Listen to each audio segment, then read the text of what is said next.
Welcome back to the channel. ஆக்சுவலாக recent டைமில் எல்லாருமே இந்த கூமாப்பட்டி அப்படின்ற ஒரு வில்லேஜை பற்றி எல்லாருமே கேள்விப்பட்டிருப்போம். நம்ம மட்டும் இல்லை, இன்டர்நேஷனல் லெவலில் அந்த கூமாப்பட்டின்ற வில்லேஜை பற்றி எல்லாருமே பேசிகிட்டு இருந்தாங்க. ஸோ அப்படிப்பட்ட கூமாப்பட்டி வில்லேஜை ட்ரெண்ட் ஆக்குன ஒரு மனுஷன் இருக்கார்ல, அந்த மனுஷன் வந்து ஒரு முக்கியமான ஒரு வீட்டுக்குள்ளே வந்து வரப்போகிறதா ஒரு நியூஸ் வந்து பார்த்தீங்கன்னா ரூமராக ஸ்ப்ரெட் ஆகிட்டு இருக்கு. இப்பயே சொல்லிடுறோம், ரூமராக ஸ்ப்ரெட் ஆகிட்டு இருக்கு. நிறைய பேர் இதுக்கு முன்னாடி அதை கேள்விப்பட்டிருக்கலாம், ஓகேங்களா? ஏன்னா இதுக்கு முன்னாடி கொஞ்சம் எப்படி சொல்கிறது, கொஞ்சம் பிக் பாஸை பற்றி ஃபெமிலியராக ட்விட்டரில் பார்த்தீங்கன்னா ட்வீட் போடக்கூடிய அவங்களே பார்த்தீங்கன்னா அதை பற்றி போட்டிருந்தாங்க. ஸோ அது நிறைய டாக் வந்து போயிட்டு இருந்தது. இப்போ ரீசெண்ட் டைமில் பார்த்தீங்கன்னா, அதுக்கப்புறம் சொல்கிறேன், இப்போ ரீசெண்ட் டைமில் நிறைய பேர் சொல்லிட்டு இருக்குது என்னன்னா, கூமாப்பட்டியை ட்ரெண்ட் ஆக்குனா அந்த மனுஷன் வந்து கம்பல்சரி பிக் பாஸ் வீட்டுக்குள்ளே வர போகிறாரு. இந்த சீசன் வந்து பார்த்தீங்கன்னா விஜய் டிவி வந்து செலக்ட் பண்ணிட்டாங்க, கம்பல்சரி அவரத்துக்கு உள்ளே போட்டுருவாங்க அப்படின்ற மாதிரி சொல்லிட்டு இருக்காங்க.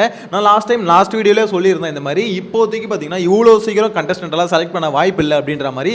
இருந்தாலும் இப்போ பார்த்தீங்கன்னா இந்த நியூஸை கேள்விப்படும் போது எனக்கு அதுதான் தோணுது, ஏன்னா இவ்வளோ சீக்கிரம் செலக்ட் பண்ண வாய்ப்பு இல்லை, ஓகே. ஆனால் இந்த மனுஷனை பர்டிகுலர் ட்ரெண்டான ஒரு ரீசனுக்காக இவர் உள்ளே வந்துருவார் அப்படின்ற மாதிரி எல்லாம் சொல்கிறத வச்சு பார்க்கும்போது, இதையே சேனல் நிர்வாகம் வந்து பார்த்து ஓகே தூக்கி உள்ளே போட்டால் என்ன தப்பு அப்படின்ற மாதிரி போடுறதுக்கு கூட வாய்ப்பு இருக்குது அப்படின்ற மாதிரி தாங்க தோணுது.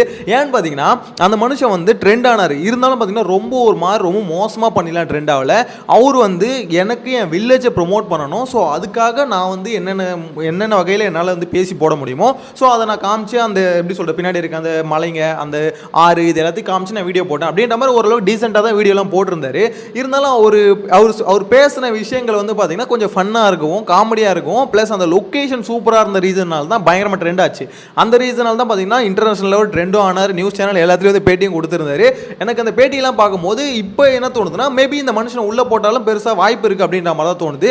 ஏன்னா ஒரு எப்படி சொல்கிறது, ரொம்ப கேவலமாக பண்ணி ட்ரெண்டான சில பேரையே தூக்கி உள்ளே போட்டிருக்காங்க, இதுக்கு மேலே சீசனில் பார்த்துருப்போம். ஸோ அவங்க பேசின வார்த்தைகள்லாம் எப்படின்னா ரொம்ப ஆக்வர்டாக இருக்கும். ஸோ அந்த மாதிரி ஆளுங்களே தூக்கி வாய்ப்பு கொடுக்கும்போது இந்த மாதிரி பர்சன்ஸ்க்கு வாய்ப்பு கொடுக்கறதுக்கு வாய்ப்பு இருக்குது அப்படின்ற மாதிரி தான் எனக்கு என்னமோ தோணுது. உங்களோட கருத்தை மறக்காம கமெண்ட்ல மென்ஷன் பண்ணுங்க. என்ன நினைக்கிறீங்க, கூமாப்பட்டி வில்லேஜை ப்ரொமோட் பண்ண அந்த மனுஷன் உள்ள வரணும்னு நினைக்கிறீங்களா, இல்லை இவருக்குலாம் வாய்ப்பு கொடுக்கூடாதுங்க, இந்த மாதிரிலாம் இப்போ யார் வேணா நாளைக்கு இந்த மாதிரி ட்ரெண்ட் ஆகும்னு சொல்லிட்டு என்ன வேணா பண்ணுவாங்க அப்படின்ற மாதிரி நினைக்கிறீங்களா? உங்களோட கருத்து எது வந்தாலும் மறக்காம கமெண்ட்ல மென்ஷன் பண்ணுங்க.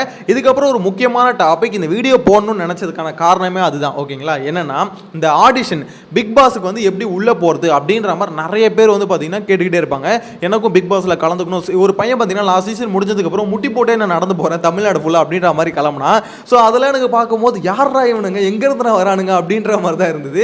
ஏன்னு பார்த்தீங்கன்னா ஒரு பிக் பாஸ்ன்றது ஒரு ஷோன்னு வச்சுக்கோங்களேன், ஒரு 3 மாதம் நடக்கக்கூடிய ஒரு ஷோ. அந்த ஷோவோட ஃபேம் வந்து எவ்வளோ நாள் நீடிக்கும் அவங்க கிட்ட அப்படின்னு பார்த்தீங்கன்னா அதிகபட்சம் ஒரு 6 மாதம் நிற்கும்.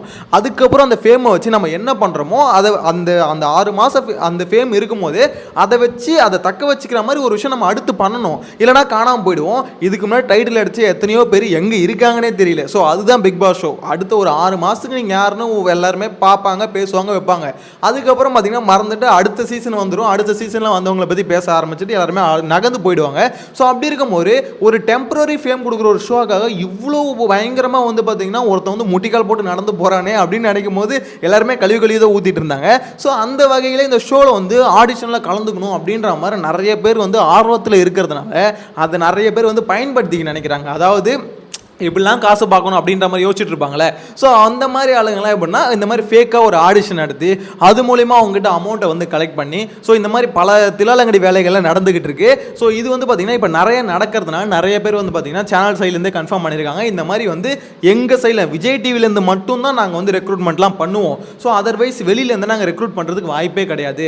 இந்த மாதிரி வந்து பார்த்தீங்கன்னா எப்படி சொல்கிறது, வேறு ஏஜென்சிஸ்ட்டு கொடுத்து நாங்கள் இந்த மாதிரி ரெக்ரூட்மெண்ட் பண்ணுறது அப்படின்ற ஒரு கான்செப்ட் இல்லை. ஸோ யாரும் நம்பி ஏமாற வேணாம் அப்படின்ற மாதிரி சொல்றாங்கன்னா என்ன அர்த்தம்? ஸோ அந்த அளவுக்கு பார்த்தீங்கன்னா வெளியே ஏமாத்துற ஏஜென்சிஸ் வந்து அதிகமாக இருக்குன்னு அர்த்தம். நிறைய பேருக்கு பிக் பாஸ் பிடிக்கும், பிக் பாஸ்குள்ளே போகணும் அப்படின்ற இன்ட்ரெஸ்ட் இருந்ததுன்னா அது வந்து பார்த்தீங்கன்னா நீங்கள் ஒரு விஷயம் பண்ணி ஆல்மோஸ்ட் பார்த்தீங்கன்னா எப்படி சொல்கிறது, அந்த சோஷியல் மீடியாவில் ட்ரெண்ட் ஆனார்ல அந்த மாதிரி ஒன்று ட்ரெண்ட் ஆகணும், இல்லை மீடியாவில் நடிக்கணும், இல்லை விஜய் டிவி குடும்பத்துக்குள்ளே நீங்கள் இருக்கணும். ஸோ இந்த வாய்ப்புகள்லாம் இதெல்லாம் பண்ணும்போது தான் பார்த்தீங்கன்னா வாய்ப்புகள் தேடி வரும். ஸோ ரெஃபரன்ஸ் மூலம் மோஸ்ட்லி பார்த்தீங்கன்னா விஜய் டிவி வந்து எப்படி செலக்ட் பண்ணுறாங்கன்னா நீங்கள் இதுக்கு முன்னாடி சீசன்ஸ் வச்சு பார்த்தாலே தெரியுங்க, அடுத்தடுத்த ஆள் ரெஃபரன்ஸ் தாங்க. ஸோ எப்படி சொல்ல, ஹோஸ்ட் வந்து ஒரு 4 பேர் ரெஃபர் பண்ணுவார். லாஸ்ட் சீசனை பார்த்துருந்தாலே தெரியும், ஹோஸ்ட் சைட்லேருந்து ஒரு 4 பேர் வருவாங்க. அது மட்டும் இல்லை லாஸ்ட் சீசன் கலந்துட்டு இருப்பாங்கல்ல, ஸோ அவங்க மூலிமா வருவாங்க. இப்படி ஒவ்வொருத்தரும் பார்த்தீங்கன்னா மாற்றி வருவாங்க. இப்போ லாஸ்ட் சீசனில் கூட பார்த்தீங்கன்னா விஷ்ணு இது சௌந்தர்யா வந்தாங்களே, சௌந்தர்யாவோட ஆள் யார்? விஷ்ணு வந்து பார்த்தீங்கன்னா ரெஃபர் பண்ணி தான், அதாவது சௌந்தர்யா வந்திருப்பாங்க. சௌந்தர்யாவுக்கு முன்னாடி வாய்ப்பு வந்திருக்கும், இருந்தாலும் விஷ்ணு ரெஃபரன்ஸ் மூலியமா தான் அடுத்து இது வந்து சௌந்தர்யாவுக்கு வாய்ப்பு கிடச்சிருக்கும். ஸோ இந்த மாதிரி பார்த்தீங்கன்னா ஒவ்வொருத்தரும் ரெஃபர் பண்ணி தான் வராங்க. ஸோ இது வந்து பார்த்தீங்கன்னா முத்துக்குமரன் வந்து வாய்ப்பு கிடச்சிது. ஸோ அவரோட ரெஃபரன்ஸ் மூலியமா தான் அடுத்து வந்து பார்த்தீங்கன்னா சில பேருக்கு வந்து வாய்ப்பு கிடைக்கலாம். ஏன்னா இப்போ அவருக்கு தெரியும்ல, இப்போ யாரை கான்டாக்ட் பண்ணி பேசணும் வைக்கணும் அப்படின்ற மாதிரி. கண்டிப்பாக நெக்ஸ்ட் சீசன் வந்து பார்த்தீங்கன்னா அவரோட சர்க்கிளில் இருக்க யாராவது வந்து ரெஃபர் பண்ணுவார். ஸோ இப்படி தான் பார்த்தீங்கன்னா ரெஃபரன்ஸ் மூலியமா தான் மோஸ்ட்லி வந்து எடுக்கிறாங்க. அதுக்கப்புறம் பார்த்தீங்கன்னா சேனலில் யாராவது விஜய் டிவியில் யாராவது இருக்காங்க, ஸோ விஜய் டிவிலேருந்து வர ப்ராடக்ட்டுங்களை வந்து எந்த அளவுக்கு ப்ரொமோட் பண்ண முடியும் அப்படின்ற மாதிரி யோசிச்சு தான் பார்த்தீங்கன்னா ஒவ்வொருத்தராக செலக்ட் பண்ணிட்டு இருக்காங்க. ஸோ என்ன பொறுத்த வரைக்கும் பார்த்தீங்கன்னா ரெஃபரன்ஸ் மூலியமாக போகிறதுக்கு தான் அதிக வாய்ப்பு இருக்குன்னு வச்சுக்கோங்களேன். அதர் தென் ரெஃபரன்ஸை தாண்டி நீங்கள் உள்ளே போகணும்னா இந்த மாதிரி ஒரு பயங்கரமான ஒரு ட்ரெண்ட் ஆகணும். இந்த கோமாப்பட்டி எப்படி அந்த அளவுக்கு வந்து ஒரு பயங்கரமான வைரல் ட்ரெண்ட் ஆகணும். இல்லைன்னா நம்ம ஜிபி மூத்து, ஸோ இந்த மாதிரி பார்த்தீங்கன்னா ஏதோ ஒரு வகையில் நீங்கள் ட்ரெண்ட் ஆகி உங்களை பற்றி பார்த்தீங்கன்னா சோஷியல் மீடியாவில் இந்த மாதிரி உங்களை பற்றி பேசிக்கிட்டே இருக்கணும். ஸோ அவங்களையும் பார்த்தீங்கன்னா ஃபஸ்ட்டு விஜய் டிவி எடுத்து சேனலில் போட்டு சேனல் ப்ராடக்டாக தான் காமிக்க நினைப்பாங்க. ஏன்னா சேனல் ப்ராடக்ட் வந்து டெவலப் ஆனால் அது அவங்களுக்கு தான் பார்த்தீங்கன்னா அந்த கிரெடிட்ஸ் வரும். ஸோ அதனால் மோஸ்ட்லி பார்த்தீங்கன்னா விஜய் டிவி சேனல்லேருந்து எடுக்கிறதுக்கு தான் சீரியல் ஆர்டிஸ்ட் தான் ஃபஸ்ட்டு ப்ரிஃபரன்ஸ்னு வச்சுக்கோங்களேன். ஏன்னா சீரியல் ஆர்டிஸ்ட்டுங்க தான் அடுத்து எப்படின்னா இந்த பிக் பாஸ் ஸ்டார்டிங்கில் பார்க்கும் போதெல்லாம் நிறைய வெளியில் இந்த ஆக்டர்ஸ் வருவாங்க, வெகுஜன மக்கள் வந்து நிறைய பேர் எடுப்பாங்க, காமன் பீப்புள் வந்து நிறைய பேர் எடுத்து, அது நிறைய பேர் மீன்ஸ் 1-2 பீப்புள் சொல்கிறேன், அதுதான் இப்போ நிறைய பேர் இந்த மாதிரி இது. எனிவேஸ் அந்த 1-2 பீப்புளை உள்ளே எடுத்து போட்டு ஸோ அவங்கள வந்து அவங்க மூலியமா ஒரு சில கண்டென்ட் வரும்போது பார்க்க நல்லா இருந்தது. ஆனால் அது என்ன ஆயிடுச்சுன்னா போக அது ஒரு மாதிரி கண்டென்ட் வந்து ரொம்ப கண்டென்ட்டோட குவாலிட்டி வந்து ரொம்ப தப்பாக போகுது. ஸோ காமன் பீப்புளுக்கும் பார்த்தீங்கன்னா இங்கே இருக்க செலிபிரிட்டிஸ்லாம் இவங்களாம் இருக்காங்களா, இவங்களுக்கும் அவங்களுக்கு செட் ஆக மாட்டுது. ஸோ அதனாலே பார்த்தீங்கன்னா காமன் பீப்புள்லேருந்து எடுக்கிறத வந்து ஸ்டாப் பண்ணிக்கிட்டாங்க. Full and full Vijay TV குடும்பத்திலேருந்து எடுக்கிறாங்க. அதை நான் சொன்ன ரெஃபரன்ஸ் மூலியமாக எடுக்கிறாங்க. Serial artist, so Vijay TV ஷோஸில் வரவங்க, இல்லை இந்த மாதிரி வைரலாக வரவங்க, ஸோ அவங்கள பொறுத்த வரைக்கும் பார்த்தீங்கன்னா டிஆர்பி ஏறணும் அப்படின்னும் போது இந்த மாதிரி பிரபலமான ஆட்கள் எடுக்கிறதுக்கு தான் வாய்ப்பு இருக்குது. ஸோ அதுக்கோசம் பார்த்தீங்கன்னா நீங்கள் பிரபலமாகணும் அப்படின்னு சொல்லிட்டு முட்டி போட்டு நடக்கிறது அதுவும் தப்பு தான். ஓகேங்களா, இந்த ஷோவுக்கு போகணும், பிக் பாஸ்க்குள்ளே போகணும் அப்படின்னு சொல்லி தமிழ்நாடு ஃபுல்லாக முட்டி போட்டு நடக்க போகிறேன் அப்படின்னு சொல்லிட்டு போகிறதும் கிணத்தனமான ஒரு விஷயம் தான். அதே மாதிரி பார்த்தீங்கன்னா இந்த மாதிரி ஆர்டிஸ்ட்டுக்கு வந்து காசு கொடுத்து பிக் பாஸ் ஷோக்குள்ளே போகணும், எவ்வளோ வேணால் கொடுத்து நான் எனக்கு ஒரு வாய்ப்பு மட்டும் கொடுங்க அப்படின்னு சொல்லிட்டு போகிறதும் என்னை பொறுத்த வரைக்கும் அந்த அளவுக்கு வேலைக்காவது ஒரு ஒர்த் இல்லாத ஒரு விஷயம் தான். ஒரே ஒரு விஷயத்தை மட்டும் கிளியராக சொல்லிக்கிறேன், பிக் பாஸ்க்குள்ளே போகணும் அப்படின்ற மாதிரி இன்ட்ரெஸ்ட் உண்மையிலே இருக்குன்னா நம்மளோட டேலண்ட்டை வளர்த்துக்கிட்டு நம்ம எப்படி இன்னும் கொஞ்சம் ஃபெமிலியர் ஆகுறது அப்படின்றத யோசிச்சாலே போதும். அதை விட்டுட்டு இந்த மாதிரி தேவையில்லாத ஃபேக் ஆடிஷனில் போய் காசு கொடுத்து ஏமாறாதீங்க. ஏன்னா நிறைய பேர் ஏமாந்துக்கிட்டு இருக்காங்க. பெரிய லெவலில் ஏமாத்துறவங்க மட்டும் இல்லை, சின்ன லெவலில் நிறைய ஏஜென்சிஸ் என்ன பண்ணுறாங்க, சின்னதாக ஒரு வீட்டை ரெண்ட்டுக்கு எடுத்துக்கிறானுங்க.